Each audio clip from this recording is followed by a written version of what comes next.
antar pemangku kepentingan, antar wilayah dan lain sebagainya. Kemudian ekoregin kemarin kita sudah pahami bersama definisinya, keanekaragaman hayati. Yang C saya kira ini yang masih belum, sudah berlaku tetapi masih belum banyak kita lakukan, yaitu polluter pay principle begitu ya, pencemar membayar. Ada sampah itu merupakan salah satu konsep pembiayaannya, retribusi yang kita bayarkan itu konsep pencemar membayar. Kemudian kalau limbah domestik kita masih belum melakukan konsep ini begitu ya, pencemar membayar. Anda kita menghasilkan limbah cair domestik misalnya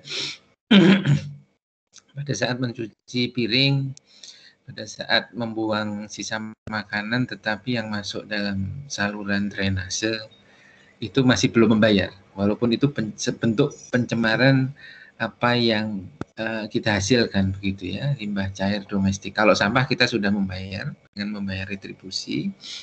Kalau limbah domestik belum, mandi cuci itu belum, artinya kita belum membayar sebagai pencemar. Kemudian industri misalnya menghasilkan limbah cair itu juga dia hanya mengolah yang membutuhkan biaya, tetapi pada saat hasil olahan itu walaupun sudah memenuhi baku mutu, mereka masih belum melakukan pembayaran secara langsung kepada negara begitu ya, dalam konteks khusus dalam rangka mereka membuang limbah ke badan air misalnya, ke sungai. Kemudian partisipatif, ada local wisdom atau kearifan lokal, ada prinsip tata kelola pemerintahan yang baik dan otonomi daerah. Tujuan kita sudah bahas kemarin, 2 tujuan utama, yaitu mencegah, melestarikan fungsi lingkungan hidup serta mencegah terjadinya pencemaran dan atau kerusakan lingkungan hidup.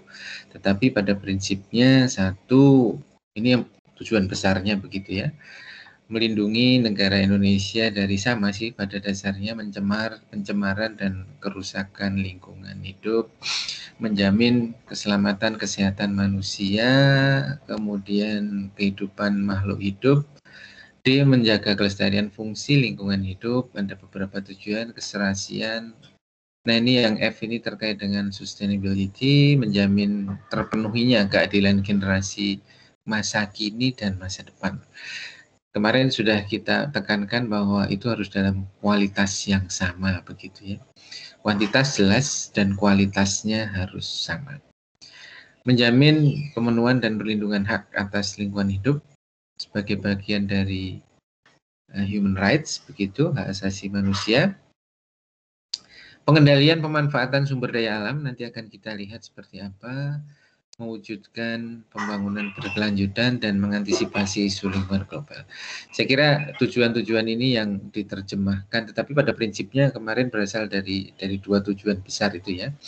Yang dihafalkan yang 2 tujuan besar saja, tetapi untuk butir A sampai dengan J ini tidak perlu dihafalkan, hanya cukup Anda pahami saja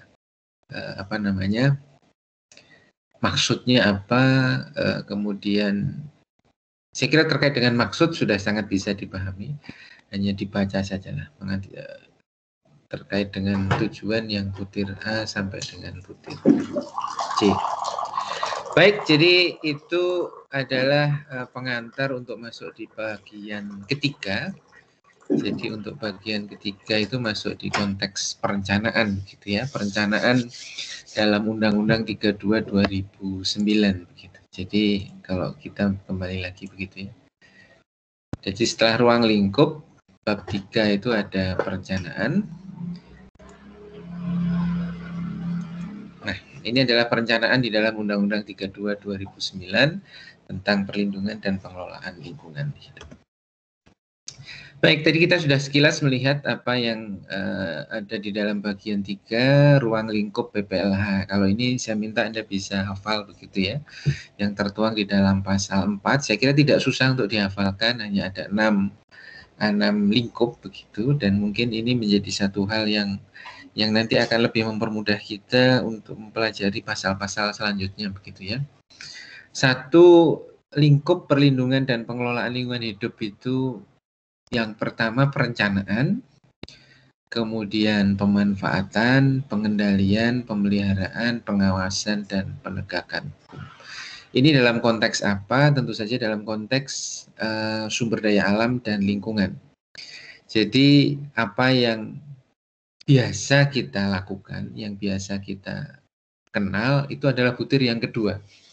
Yang paling banyak kita lakukan adalah pemanfaatan, gitu ya, pemanfaatan sumber daya alam dan lingkungan hidup kita lah. Kita memanfaatkan air, memanfaatkan sumber daya alam, mineral, emas, batu bara, besi, memanfaatkan hutan, memanfaatkan udara, dan lain sebagainya. Itu adalah konteks pemanfaatan. Ini yang paling banyak kita lakukan dengan dengan background-nya adalah dalam rangka membangun begitu ya, mengembangkan diri, melakukan memenuhi kebutuhan manusia. Kita cenderung yang nomor dua begitu ya, bukan cenderung, kita melakukan hal yang nomor dua, yaitu pemanfaatan. Banyak sekali.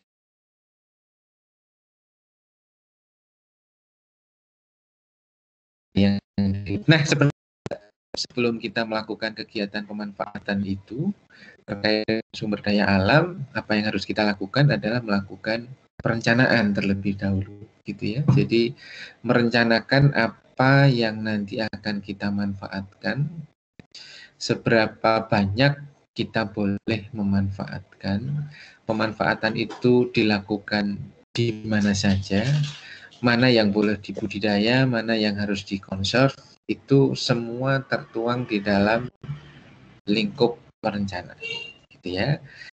Jadi nanti sebenarnya pemanfaatan yang baik itu adalah pemanfaatan yang sesuai dengan apa yang sudah direncanakan. Nah, kesalahan kita adalah kita memanfaatkan tanpa melakukan perencanaan terlebih dahulu. Jadi freestyle begitu ya, artinya kita pengen mengambil hutan ya kita ambil. Kita pengen bikin kertas ya hutannya kita potong. Bikin mebel ya hutannya kita potong. Bikin mau kebutuhan batu bara ya kita menambang batu bara sebanyak-banyaknya. Ada permintaan akan emas yang banyak ya kita melakukan penambangan emas. Permintaan minyak yang cukup banyak ya kita menambang minyak di mana-mana. Nah, kita cenderung selalu memanfaatkan dan kadang-kadang kebablasan begitu ya. Artinya pemanfaatannya yang tidak memenuhi kaidah sustainable tadi. Sehingga oleh Undang-Undang 32 2009 ini mulai dirubah bahwa sebelum dimanfaatkan maka harus melakukan perencanaan terlebih dahulu. Ada planning terlebih dahulu. Baru setelah itu ada pemanfaatan. Jadi pahami ya, jadi kenapa ada perencanaan, ada pemanfaatan. Jadi tidak boleh kalau nomor satu itu langsung pemanfaatan tanpa ada perencanaan. Nah, pemanfaatan yang baik tentu saja adalah pemanfaatan yang terkendali. Tadi asasnya salah satunya adalah keberlanjutan. Keberlanjutan untuk generasi sekarang dan keberlanjutan untuk generasi yang akan datang. Sangat tidak mungkin kita bisa menjamin ketersediaan sumber daya alam bagi generasi yang akan datang kalau kita tidak menggunakan apa yang kita ambil saat ini. Kita mengeksploitasi besar-besaran segala bentuk sumber daya alam yang kita miliki untuk memenuhi kebutuhan kita pada saat ini tanpa berpikir bahwa nanti masih ada anak-anak, cucu, generasi kita yang akan, generasi kalian dan seterusnya begitu ya, yang masih akan hidup di bumi kita ini begitu kan. Nah itu kalau tidak dikendalikan bisa jadi bisa overeksploitasi begitu ya, eksploitasi dalam jumlah yang berlebihan. itu pada dasarnya yang tidak terkendali itu karena tidak berdasarkan pada lingkup perencanaan yang baik. Jadi semua dieksploitasi pada saat ini. Oke, kemudian lingkup yang selanjutnya adalah pemeliharaan. Jadi bagaimana kita bisa memelihara sumber daya alam yang kita punyai, lingkungan hidup yang kita punyai, bagaimana ketersediaan air itu selalu ada. Biasanya pemeliharaan yang kita lakukan gampang ya, yang paling gampang menjaga daerah hulu begitu ya, daerah hulu. Menjaga catchment area, daerah tangkapan air. Kalau di kita ini semua lahan dirubah tanpa memberikan ruang untuk tangkapan air, ya akhirnya satu, banjir, air yang sebenarnya sudah dikasih Tuhan kepada kita dalam jumlah yang banyak selama ya gampangnya 6 bulan lah. Separuh musim kemarau, separuh musim penghujan begitu ya, 6 bulan itu Tuhan sudah memberikan air dalam jumlah yang berlebih. Tetapi karena kita tidak mampu memelihara itu sehingga air yang sudah diberikan kepada kita itu menjadi terbuang percuma, jadi banjir dan lain sebagainya. Padahal jumlahnya banyak. Nanti pada saat musim kemarau bingung cari air. Padahal selama setengah tahun itu sudah diberi air dalam jumlah yang mestinya cukup. Tetapi karena kita tidak mampu untuk menyimpan itu, mengkonservasi itu, menangkap itu, ya akhirnya pada saat musim kemarau kita bingung nyari air itu ada di mana. Nah, oleh sebab itu konteks pemeliharaan salah satu contohnya adalah pemeliharaan daerah tangkapan air misalnya, daerah mata air, kawasan lindung, kawasan suaka dan lain sebagainya itu dalam konteks pemeliharaan. Nah, tentu saja bahwa keempat hal yang tadi sudah kita bahas tidak akan bisa berjalan kalau tidak ada pengawasan dan penegakan hukum. Siapa yang mengawasi pemanfaatan, siapa yang mengawasi pengendalian, siapa yang mengawasi konsep pemeliharaan. Walaupun pengawasan tadi ada asas ya, masih ingat bahwa ada asas local wisdom, kearifan lokal begitu ya.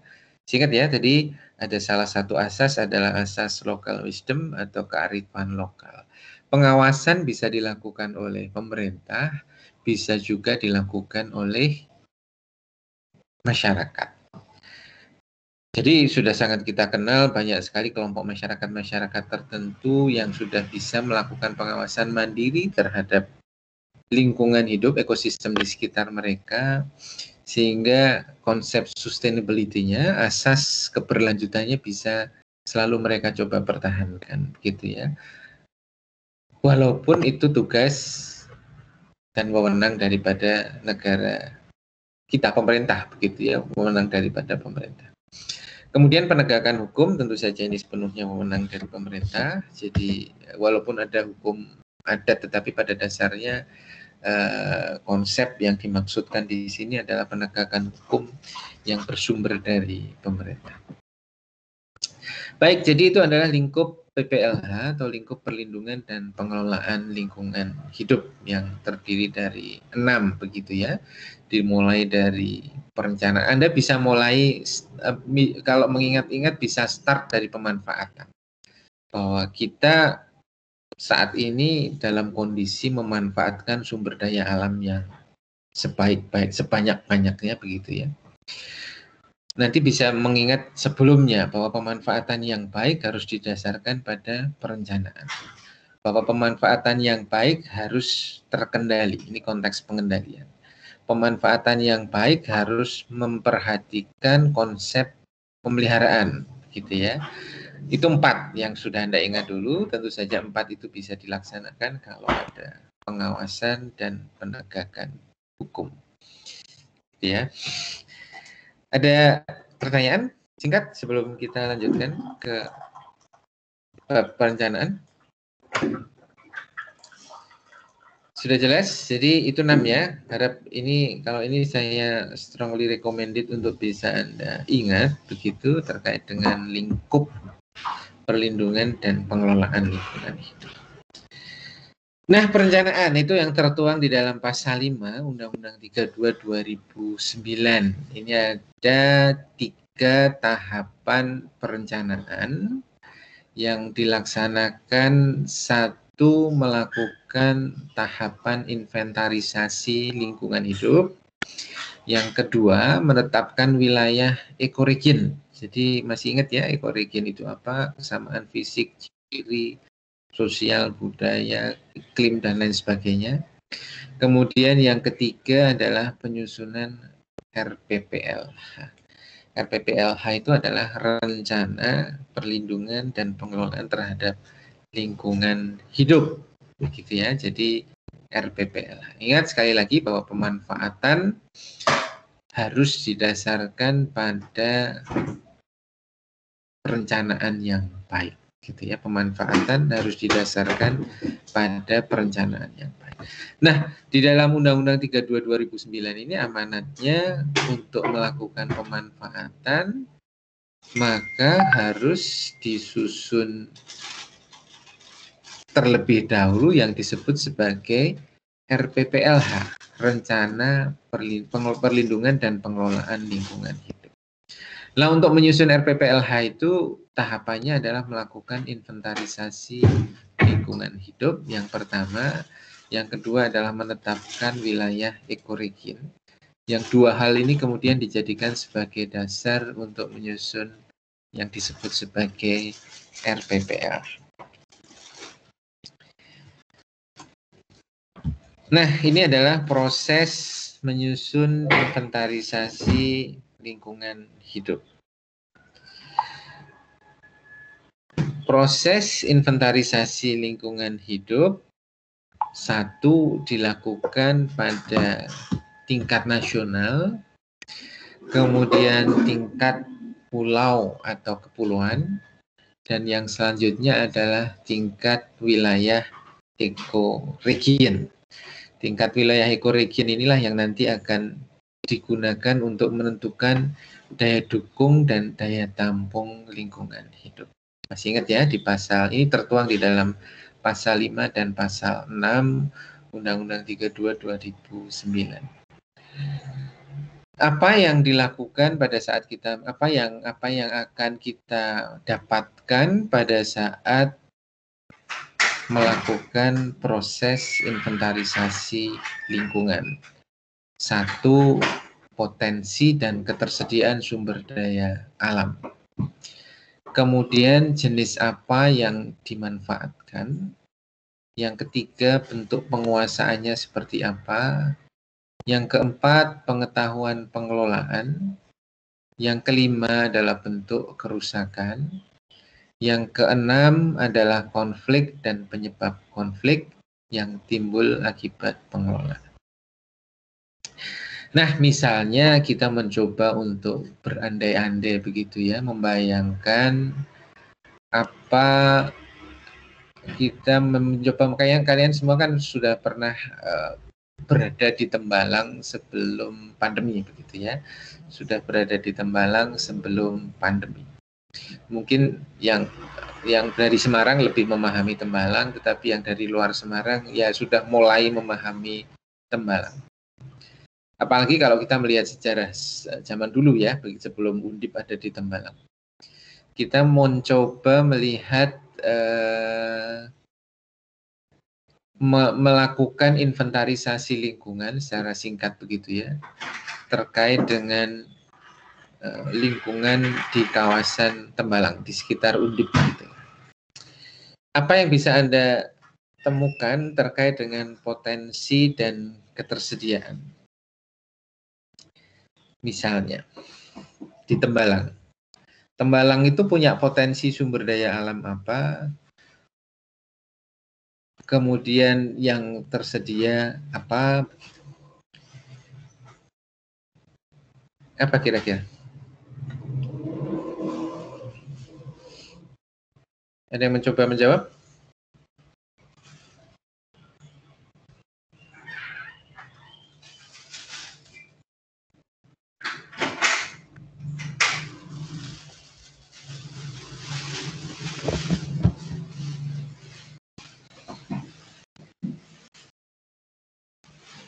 Ada? Saya Pak mau Ya. coba jawab. Ada potensi sumber daya air. Air. Selain air? Ada lagi? Terus mungkin ada lahan juga yang belum dipakai. Betul. Setuju saya 100%. Satu lahan begitu ya. Kita punya emas atau tidak di Tembalang? Nggak tahu Pak. Ya. Minyak nggak ada, batu bara nggak ada, hutan? Sepertinya masih ada. Ada di Sigar Pencah itu ya? Ya mungkin juga hutan lah, apa ya itu namanya. Kemudian apalagi? Kita melihat Tembalang dan sekitarnya lah. Lahan jelas, air, kemudian ada sumber daya hayati, hutan mungkin, vegetasi. Ada lagi? Kalau tambang nggak ada ya. Kemudian, nah ketersediaannya seberapa banyak? Nah ini bisa diinventarisir. Diinventarisir itu kan mengidentifikasi, kemudian dicoba untuk direcord gitu ya, untuk direkam, untuk didokumentasikan begitu potensinya apa. Tadi kita sudah sepakat, misalnya potensi di Tembalang itu ada lahan, ada potensi sumber daya air, saya setuju. Kemudian ada sedikit vegetasi, ruang hijau begitu berbentuk hutan dan lain sebagainya. Yang ketersediaannya, ini ketersediaan sudah harus mulai dikuantifikasi begitu ya, karena proses inventarisasi ini membutuhkan data yang cukup lengkap begitu. Jadi mulai diinventarisasi. Di Tembalang itu ada cekungan air tanah atau tidak, potensi ketersediaan airnya seberapa banyak, kemudian masih ada lahan yang masih belum dibudidayakan itu seberapa ribu hektar dan seterusnya. Ini mulai diinventarisasi. Kemudian jenis-jenis yang dimanfaatkan, misalnya pemanfaatan air yang sudah dilakukan di kawasan Tembalang itu debitnya mencapai berapa juta liter per hari misalnya, siapa yang memanfaatkan, dan lain sebagainya. Lahan yang sudah dimanfaatkan berapa hektar, yang masih tidak dimanfaatkan berapa hektar, bentuk penguasaannya lah pemerintah, apakah sebagian besar oleh masyarakat, pengetahuan pengelolaan itu seperti apa, apakah masyarakat. Nah ini mulai diinventarisasi, diidentifikasi, bentuk kerusakannya seperti apa, kerusakan yang sudah ada di Tembalang. Kalau Anda lewat di mana itu namanya Brown Canyon itu Anda sudah bisa melihat bentuk salah satu kerusakan yang lingkungan hidup yang bisa kita lihat bahwa sudah ada alih fungsi lahan, ada proses penambangan dan lain sebagainya yang akhirnya membentuk landscape yang seperti itu. Itu ikut diinventarisir. Ada konflik atau tidak terkait dengan pemanfaatan sumber daya alam. Nah ini kalau kita melihat dari lingkup yang sempit dalam dalam wilayah Tembalang seperti itu, tetapi tentu saja dalam inventarisasi lingkungan yang sesungguhnya tidak bisa seperti yang kita ceritakan ini ya, tetapi tentu saja harus ada mapping, ada pengukuran luasan secara akurat, ada GIS yang masuk dan lain sebagainya, sehingga nanti bisa disajikan data-data yang akurat. Harapannya bahwa inventarisasi lingkungan ini bisa digunakan sebagai dasar untuk menentukan apa-apa yang masih bisa dilakukan, masih bisa dimanfaatkan, dan apa-apa yang apakah ini sudah cukup atau bisa dilanjutkan begitu ya.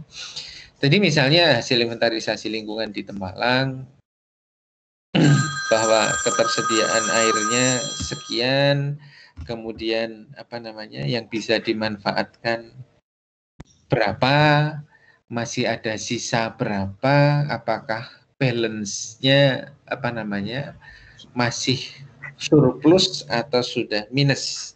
Nah ini baru bisa diketahui kalau kita melakukan proses inventarisasi lingkungan hidup, gitu ya. Jadi apa yang nanti kita jadikan dasar untuk mengembangkan tembalang di masa depan itu ya dasarnya harus bersumber dari proses yang pertama ini dulu. Harus bersumber dari apa yang kita temukan pada saat melakukan inventarisasi lingkungan hidup. Terus apa lagi? Potensi dan lain sebagainya begitu ya. Jadi kita lanjut dulu. Nah, inventarisasi lingkungan hidup ini yang kemudian digunakan untuk menetapkan wilayah ekoregion, gitu ya. Kita kemarin sudah salah satunya digunakan untuk menetapkan wilayah ekoregion. Ternyata berdasarkan data-data dari inventarisasi lingkungan hidup, Tembalang ini memiliki kesamaan ekoregion dengan Banyumanik misalnya. Memiliki kesamaan ekoregion dengan Gombel. Nanti itu bisa ditetapkan menjadi satu wilayah ekoregion. Misalnya memiliki karakteristik bentang alam yang sama, memiliki das yang sama, memiliki iklim mikro yang sama, flora fauna, sosial budaya, ekonomi dan lain sebagainya, yang merupakan jadi termasuk inventarisasi lingkungan hidup yang digunakan sebagai dasar untuk menetapkan wilayah Nah, wilayah ekoregion ini ditetapkan oleh menteri. Masih ingat ya yang dimaksud dengan menteri ini siapa? Adalah menteri yang menangani pengelolaan lingkungan hidup. Kalau sekarang ya menteri LHK. Jadi penetapan wilayah ekoregion ini dilakukan oleh menteri. Baik, nah ini kita sudah masuk ke dalam daya dukung dan daya tampung yang kemarin definisinya sudah kita bahas pada saat membahas bab 1. Inventarisasi lingkungan hidup di tingkat wilayah ekoregion yang ini ya, dilakukan untuk menentukan daya dukung dan daya tampung serta cadangan sumber daya alam. Jadi ini kita tadi sudah mencoba sebenarnya nanti hasil inventarisasi lingkungan hidup ditentukan pada saat menentukan inventarisasi di wilayah ekoregion, misalnya ekoregion Tembalang, Banyumanik dan sekitarnya. Nanti digunakan untuk menentukan ini. Sebenarnya daya dukung dan daya tampung Tembalang itu seberapa besar. Ini bisa ditentukan, nanti akan kita bahas secara khusus terkait dengan DDDT ini. Ini bisa dihitung secara kuantitatif gitu ya. Pada dasarnya nanti menghasilkan outputnya menghasilkan peta begitu ya. Mana yang masih memiliki daya dukung lingkungan yang bagus diberi warna hijau, mana yang memiliki daya dukung lingkungan yang lumayan diberi warna kuning, mana yang daya dukung dan daya tampungnya sudah jelek diberi warna merah. Nanti outputnya ke sana. Nah, nanti akan kita bahas ya, sementara berhenti sampai di situ. Daya dukung dan daya tampung digunakan untuk menentukan itu. Contohnya daya dukung dan daya tampung Tembalang ini menurut Anda sudah, katakanlah kita bagi menjadi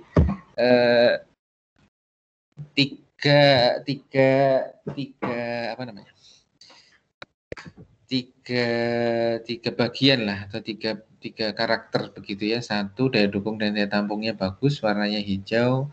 Kemudian yang kuning yang warnanya yang sedang begitu ya. Sedangkan yang buruk itu yang berwarna merah. Menurut Anda Tembalang saat ini memiliki warna apa? Ya walaupun itu harus dihitung kalau beneran begitu ya, tetapi ini untuk simulasi sajalah. Kira-kira Tembalang itu sekarang DDDT-nya ada di warna apa?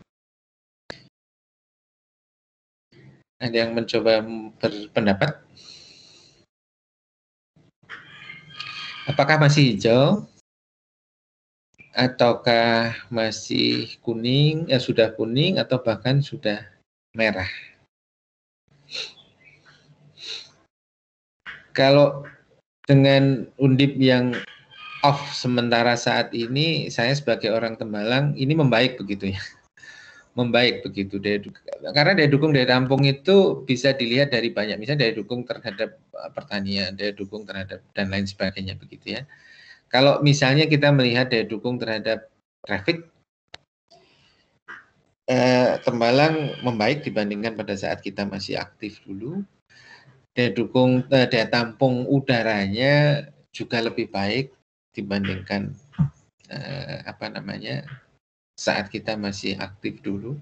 Nah, ini menjadi satu ukuran, menjadi sebuah informasi begitu ya, begitu nanti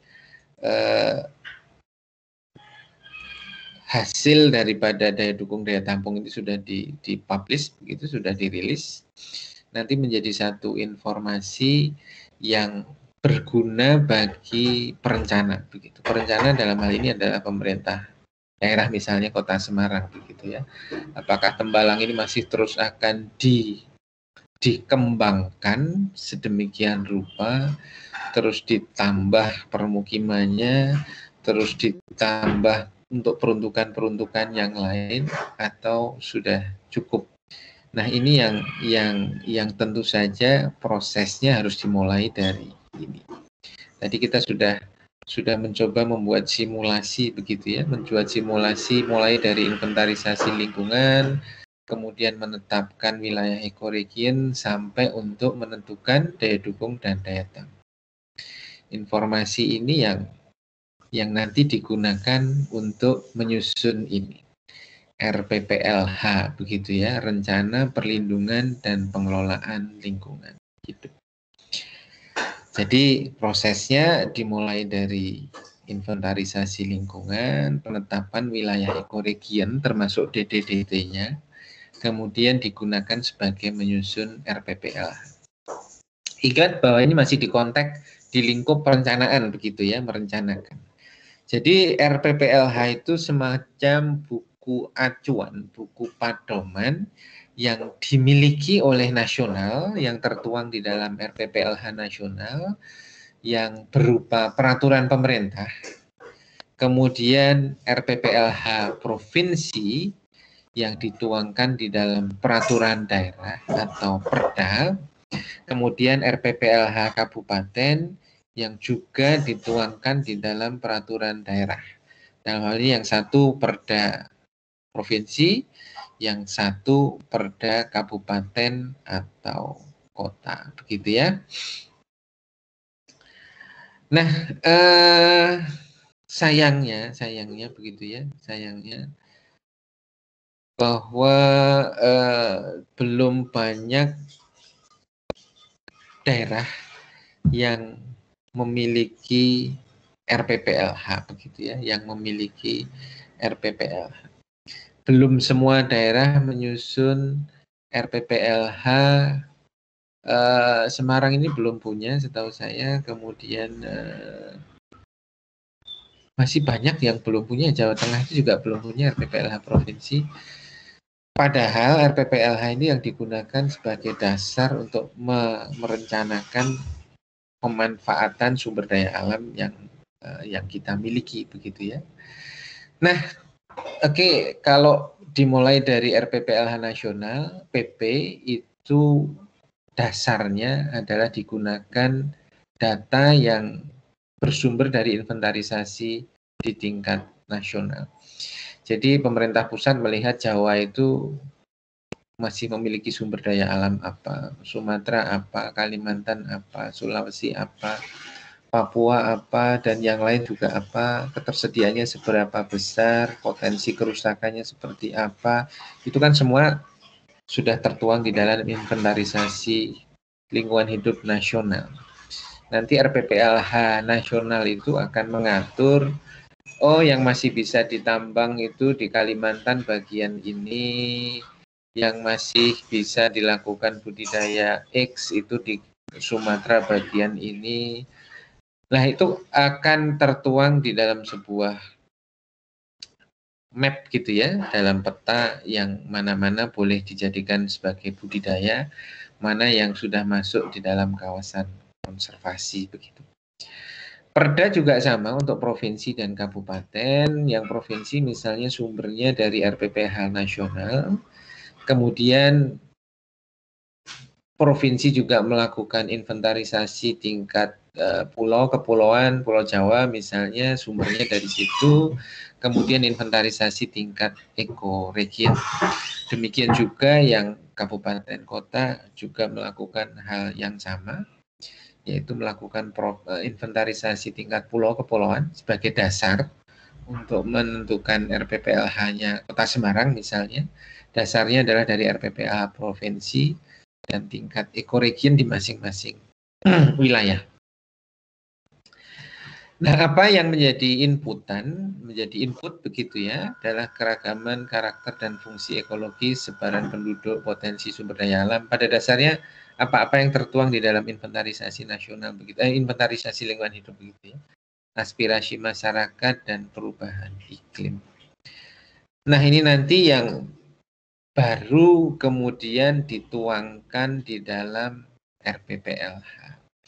Jadi sebagai gambaran yang cukup nyata begitu ya, yang cukup gampang, misalnya sebenarnya nanti RPPLH ini akan dituangkan salah satunya ke dalam rencana tata ruang wilayah begitu ya, RTRW begitu ya, rencana tata ruang wilayah. Tetapi sebagai dasar kalau PP RPPLH itu sudah ada, kemudian Perda RPPLH Provinsi Jawa Tengah itu ada, Perda RPPLH Kota Semarang itu sudah ada. Kalau ada investor yang mau masuk ke Semarang misalnya atau ke Jawa Tengah, nanti investor itu tinggal melihat saja RPPLH yang ada di Jawa Tengah atau di Semarang itu seperti apa. Mana-mana yang masih bisa dibudidayakan, mana-mana yang bisa dimanfaatkan, dan mana-mana yang sudah tidak boleh dimanfaatkan. Kalau boleh dimanfaatkan itu jumlahnya seberapa banyak? Lokasinya ada di mana? Misalnya ada seorang investor yang ingin membangun sebuah pabrik semen begitu ya di Jawa Tengah.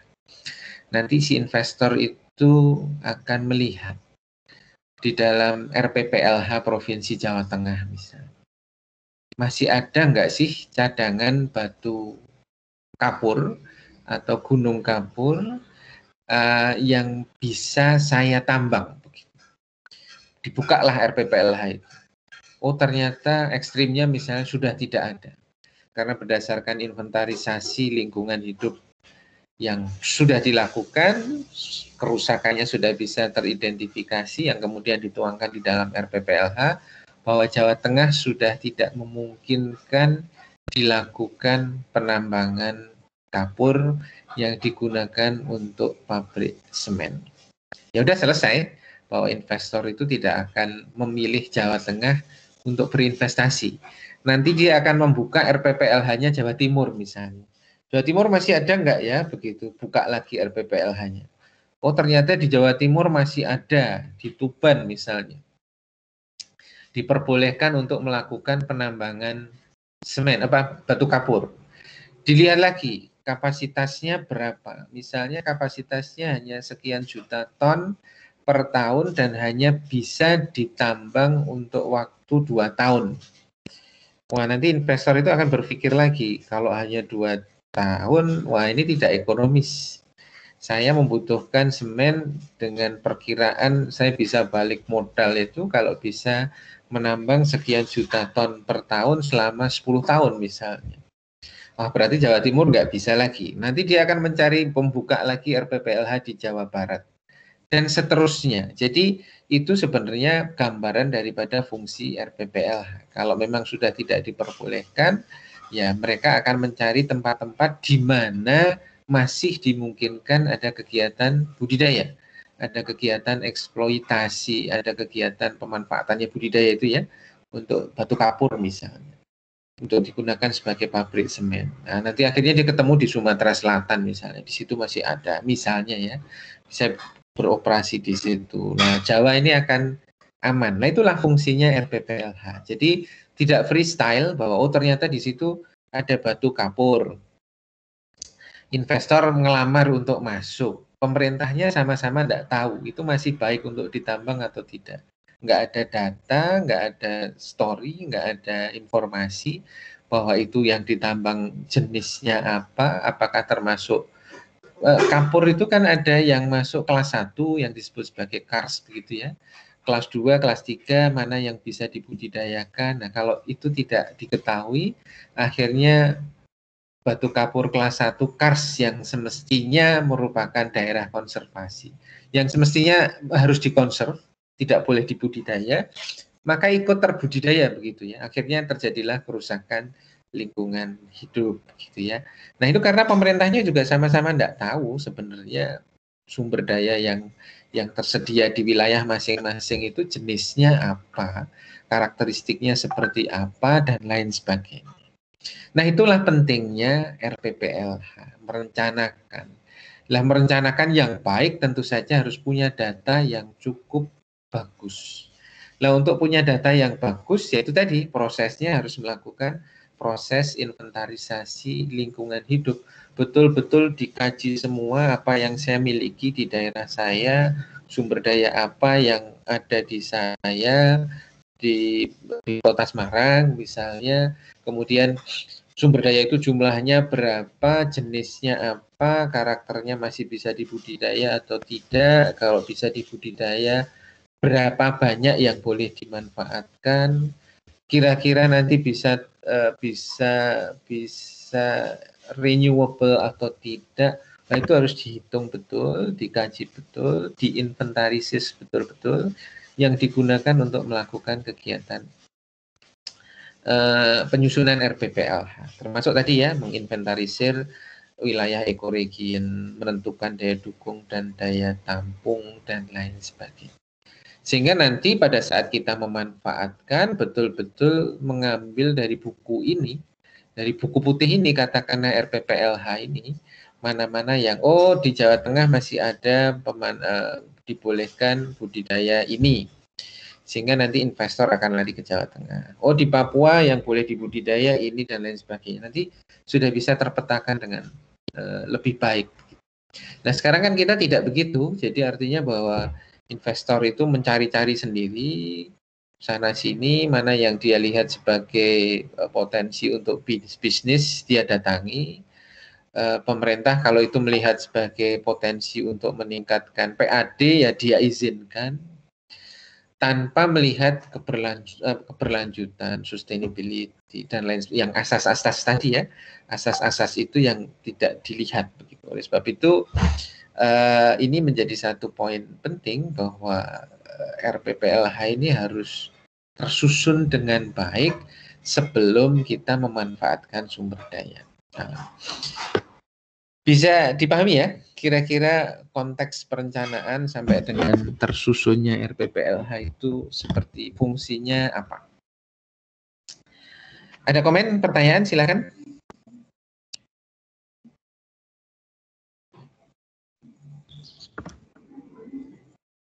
Baik, Kak, saya ingin bertanya, Pak. Oh iya, terkait RPPLH itu, Pak, kan tadi ada menghitung daya dukung dan daya tampung. Nah, kalau misalnya kayak di Tembalang itu kan ada perubahan ya, Pak. Misalnya dari yang kalau dipakai daya dukung daya tampungnya berapa, dan kalau misalnya maksudnya tidak ramai gitu, daya dukung dan daya tampungnya berapa. Nah, itu apakah berpengaruh ke RPPLH-nya kalau kita mau memanfaatkan atau enggak ya, Pak? Ya, jadi pandemi itu kondisi khusus ya, kondisi khusus. Tetapi saya hanya ingin membandingkan saja sebenarnya ada perubahan daya dukung dan daya tampung pada saat ada pembatasan pemanfaatan ruang, pembatasan pemanfaatan jalan, dan lain sebagainya. Tetapi pada saat menyusun inventarisasi lingkungan, kondisi di Tembalang ya harus dipotret pada saat kondisi termanfaatkan secara optimal, secara full begitu ya. Jadi tidak menyusun inventarisasi lingkungan dengan melihat saat ini pandemi, tidak. Tentu saja kita melihatnya adalah pada saat semua ruang di Tembalang itu termanfaatkan seperti sekarang. gitu ya kan ruangnya seperti sekarang. Pandemi insya Allah kan hanya sementara, nanti akan kembali lagi kondisi di mana kita sudah aktif lagi seperti dulu, Tembalang sudah penuh lagi, sudah banyak anak kos yang masuk lagi, sudah banyak orang jualan masuk lagi, di mana trafficnya banyak lagi lah. Kita harus memotretnya dalam kondisi yang sudah seperti itu. Karena wajah Tembalang sekarang ya seperti itu. Jadi RPPLH-nya harus didasarkan pada misalnya sekarang Kota Semarang sedang menyusun RPPLH begitu ya. Ya harus dilihat potret Tembalang pada saat sudah dimanfaatkan secara penuh begitu ya dalam kondisi yang sebelum pandemi kemarin. Sehingga nanti Pak Wali kalau mau sudah tersusun RPPLH-nya, oh Tembalang ternyata kondisinya begini, trafiknya sudah cukup macet, orang sudah mulai kesulitan mencari air. Kondisi kualitas udara ambiennya pada saat full itu kondisinya sudah ada beberapa parameter yang terlampaui baku mutu. Sampahnya sudah sedemikian banyak yang ditimbulkan. TPS sudah kewalahan. Kemudian limbah domestik yang dihasilkan. Sudah sering terjadi banjir, ada longsor dan lain sebagainya. Itu kan semua terpetakan di dalam proses penyusunan RPPLH pada saat mengambil data di inventarisasi lingkungan. Ekstrimnya mungkin nanti Semarang sudah akan menghentikan segala bentuk pengembangan yang dilakukan di Tembalang misalnya ya. Lah itu kan sebuah kebijakan yang harus didasarkan pada kondisi aktual.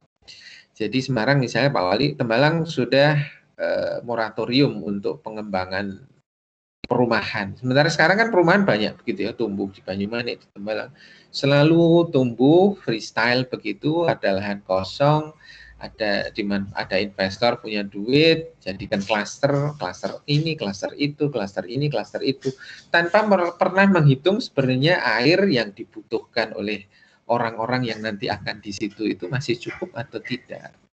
Tanpa memperhitungkan kira-kira nanti kapasitas jalan yang ditimbulkan akibat bangkitan dan tarikan lalu lintas pada kegiatan-kegiatan itu masih memadai atau tidak. Nah, kalau itu tidak dihitung ya akhirnya begini, jadi masalah baru dicoba dicari solusinya, gitu kan. Pemanfaatan sebanyak-banyaknya jadi problem, jadi konflik, baru dicari solusinya. Mestinya tidak begitu. Jadi pemanfaatan yang baik ya harus bersumber dari tadi RPPLH yang baik. Oh, Tembalang sudah selesai. Sudah tidak bisa lagi ada penambahan klaster perumahan baru. Termasuk koordinasi dengan Pak Rektor mungkin bahwa mahasiswa di Undip itu maksimal harus sekian puluh ribu orang saja. Begitu. Kalau ditambahi terus ya tambah kacau begitu. Artinya harus melihat sampai sejauh itu. Nanti kalau mahasiswa tambah itu kan tidak hanya trafiknya ya. Kosnya akan tumbuh banyak lagi, kos-kosan, apartemen, nanti kebutuhan airnya dari mana. Kalau kita mengandalkan PDAM jelas tidak mungkin. Mau tidak mau eksploitasi air tanah begitu kan. Eksploitasi air tanah kalau itu berlebihan, tidak ada proses perencanaan, semua dimanfaatkan, apalagi yang tidak berizin begitu ya.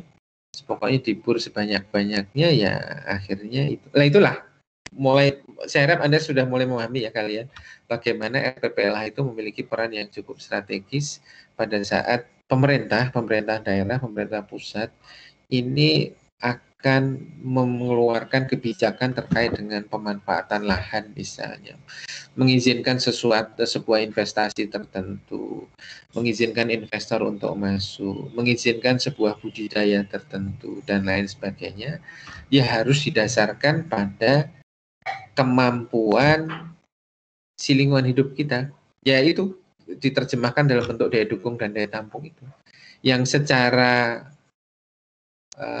formal, legal itu dituangkan di dalam RPPLH. Jadi RPPLH itu sudah nggak bisa ditawar, begitu bilang sudah tidak ada kegiatan budidaya lagi ya sudah selesai. Artinya investor itu akan ditolak begitu ya. Jadi begitu ya, Felicia ya, bisa dipahami ya, sudah tidak? Terima kasih Pak. Yang lain sudah ada lagi komen pertanyaan, silakan. Sudah paham ya terkait dengan konsep kenapa sih kita harus merencanakan pemanfaatan sumber daya alam dengan baik. Kalau enggak ya tekor nanti. Kalau kita selalu freestyle begitu ya, gaya bebas, di mana kita melihat hanya sebatas pandangan mata begitu ya. Pokoknya saya lahan kosong bisa dijual jadiin rumah, bisa dijual jadiin apa, dibudidaya apa, dieksploitasi apanya ya. Mestinya tidak demikian. Di undang-undang kita kebijakannya harus berdasarkan proses perencanaan yang baik. Ada pertanyaan? Silakan. Lagi yang masih bingung terhadap RPPLH begitu.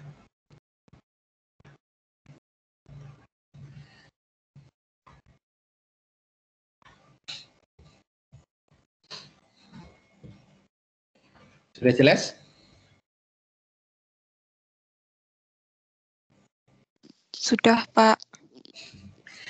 Baik, kalau sudah jelas, kita akhiri pertemuan kita pada pagi hari ini. Sekali lagi nanti materi ini akan saya share begitu ya di Teams. Juga nanti saya akan menyampaikan tugas begitulah, tugas kecil-kecil begitu, supaya Anda mau tidak mau harus membaca begitu. Baik, tidak ada pertanyaan lagi, kita akhiri. Oh ya, ada yang masih belum bisa absen? Sudah bisa absen semua?